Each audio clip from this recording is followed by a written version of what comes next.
With only 2 days left before Rosh Hashanah, get ready with me for Yom Tov. Everyone always tells me they want to see how I do things in my kitchen, so I thought I would show you. It did not go as I thought, but I didn't panic and I was able to pivot, and I wanted to share it with you because sometimes things don't go as we think, and I wanted you to know, hey, I'm not perfect. I started out strong because I laid out all of my ingredients and all the tools that I need, but the mistakes that I made were that I didn't realize that my big pot was still in use for my chicken soup that I made last night, and that I hadn't emptied the compost.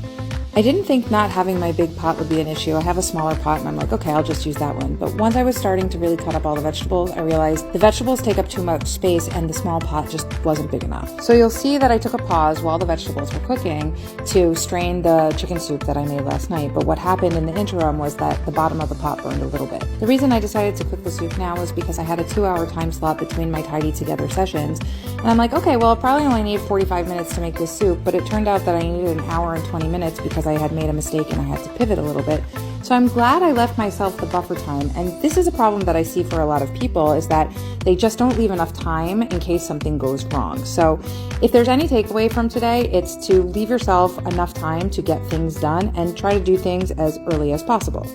In an attempt to minimize how many utensils I used, I started with one knife but realized it really wasn't big enough to really effectively cut leeks, so I ended up switching knives. I cut off my nose to spite my face. I should have just started with the bigger knife, but whatever. The point is I cleaned up as I went, which was a big plus because then I didn't get stuck with a big mess at the end.